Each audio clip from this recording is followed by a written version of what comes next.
дар мавҷ барномаи иттилоотии хабар.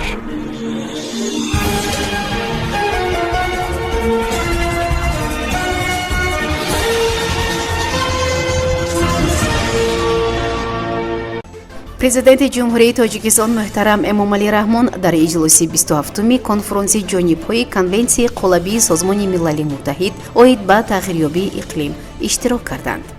раиси шаҳри душанбе ба Темур Раҳимов хона ва ба Мулло Раҷаб Халифаев мукофотпулӣ тақдим намуданд. дар роҳи мошингарди Душанбе Чаноқ маҳдудияти муваққатӣ ҷорӣ шудааст.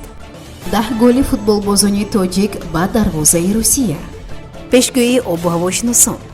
асосгузори сулҳу ваҳдати миллии пешвои миллат президенти ҷумҳурии тоҷикистон муҳтарам эмомалӣ раҳмон дар шаҳри Шарм уш шейхи ҷумҳурии арабии Миср дар иҷлоси 27-уми конфронси ҷонибҳои конвенсияи қолабии созмони милали муттаҳид оид ба тағйирёбии иқлим иштирок ва суханронӣ карданд. нахуст сарвари давлат муҳтарам эмомалӣ раҳмон ба ҳукумати ҷумҳурии арабии Миср барои фароҳам овардани шароити мусоид ҷиҳати баргузории чорабинии сатҳи баланд изҳори миннатдорӣ намуданд. таъкид гардид ки хушксоливу обхезиҳои бесобиқаи соли равон дар ҷаҳон ва аз он ҷумла дар минтақаи Осиёи марказӣ бори дигар собит намуданд ки тағйирёбии иқлим аз умдатарин мушкилоти ҷаҳон боқӣ мемонад. тоҷикистон бо 93% ҳудуди кӯҳсораш дар баробари тағйирёбии иқлим хеле осебпазир мебошад. офатҳои табиӣ вобаста ба ин раванд ҳамасола ба иқтисоди кишвари мо садҳо миллион доллар хисорот ворид карда дар бисёр ҳолат боиси талафоти ҷонӣ низ мегарданд. роҳбари давлат иброз доштанд ки ҳиссаи тоҷикистон дар ҳаҷми партовҳои газҳои гулхонаӣ хеле ночиз аст ва дар ин раддабандӣ кишвари мо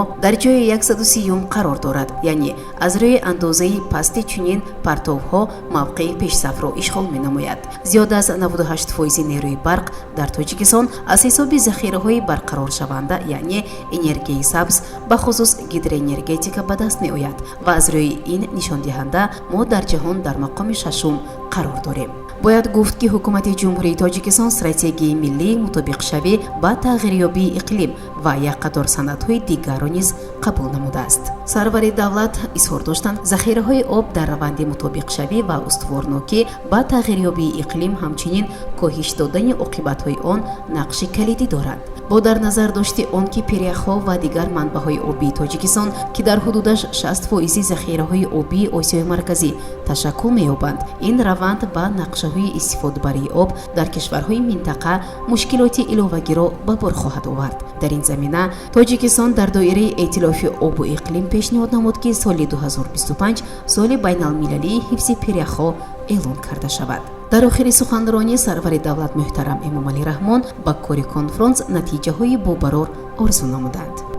бо қарори раиси шаҳри Душанбе муҳтарам Рустами Эмомалӣ ба Темур Раҳимов, узви дастаи мунтахаби ҷумҳурии Тоҷикистон, дастпарвари муассисаи давлатии Мактаби ҷумҳуриявии маҳорати олии варзишӣ оид ба намудҳои гӯштин барои гирифтани ҷойи якум ва ба даст овардани медали тилло дар мусобиқаи Баку Grand Slam 2022 хонаи дуҳуҷрагӣ дар пойтахт бо тамоми шароити рӯзгор ва ба Мулло Раҷаб Халифаев, дастпарвари Мактаби махсуси варзишии захираҳои олимпии рақами 6 оид ба намудҳои гӯштини шаҳри Душанбе барои сазовор гардидан ба ҷои дуюм ва гирифтани медали нуқраи ҳамин мусобиқа 100 000 сомонӣ тақдим карда шуд. ёдовар мешавем ки санаҳои 4-6 ноябри соли равон дар шаҳри Бокуи Озарбойҷон мусобиқаи Баку Grand Slam 2022 оид ба гӯштини дзюдо баргузор гардид ки дар он варзишгарони зиёда аз 60 давлати ҷаҳон иштирок намуданд ва дар ин мусобиқаи бо нуфузи сатҳи олӣ варзишгарони тоҷик Темур Раҳимов медали тилло ва Мулло Раҷаб Халифаев медали нуқраро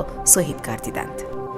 ҳаракати мошинҳо дар роҳи мошингарди Душанбе Чаноқ таъмин буда танҳо ҳаракати нақлиёт ба мисли фура ва автомобилҳои боркаши ядакдор имконнопазир аст. дар ин бора ба Амид Ховар аз маркази матбуоти филиали ширкати саҳомии Innovative Road Solutions Ltd дар ҷумҳурии Тоҷикистон хабар доданд. бояд гуфт ки дар айни замон ба ҳаракати фура ва мошинҳои боркаши ядакдор муваққатан маҳдудият ҷорӣ шудааст. дирӯз бориши пуршиддати барф ва бетафовутии баъзе ронандагон боиси ба вуҷуд омадани танбашавӣ дар километрҳои 48-73 роҳи Душанбе Чаноқ ва муваққатан маҳдуд кардани гузариши нақлиёт гардид.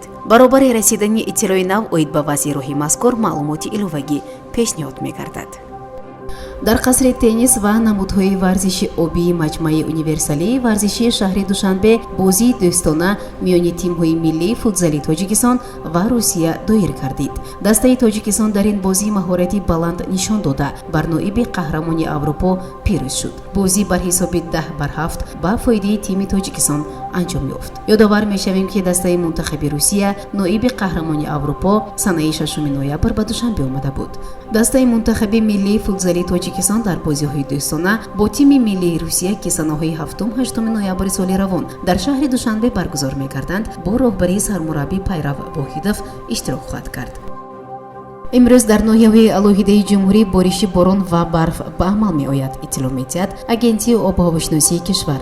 имрӯз ҳаво дар вилояти мухтори кӯҳистони бадахшон қисман абрнок шуда дар ноҳияҳои алоҳида бориши сусти борон ва барф ба амал меояд. дар вилояти суғд ҳаво қисман абрнок шуда дар водиҳо дар баъзе ҳолатҳо борон борида дар ноҳияҳои кӯҳӣ бориши борон ва барф ба амал меояд. шамол аз самти ғарб бо суръати 4-9 метр дар як сония мевазад. ҳаво дар водиҳо шабона 4-9 дараҷа гарм, рӯзона 5-10 дараҷа гарм. дар ноҳияҳои кӯҳӣ шабона аз 3 дараҷа хунук то 2 дараҷа гарм, рӯзона аз 1 дараҷа хунук то 4 дараҷа гарм мешавад. дар вилояти хатлон ҳавои қисман абрнок шуда борон дар ноҳияҳои доманакӯҳӣ бо шиддат меборад.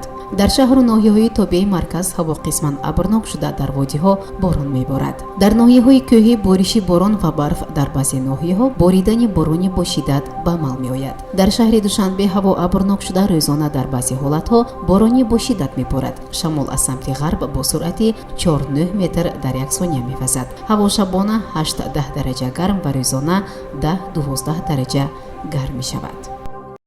барномаи иттилоотии хабар аз рӯйдодҳои тоҷикистон, минтақа ва ҷаҳон огоҳ бош.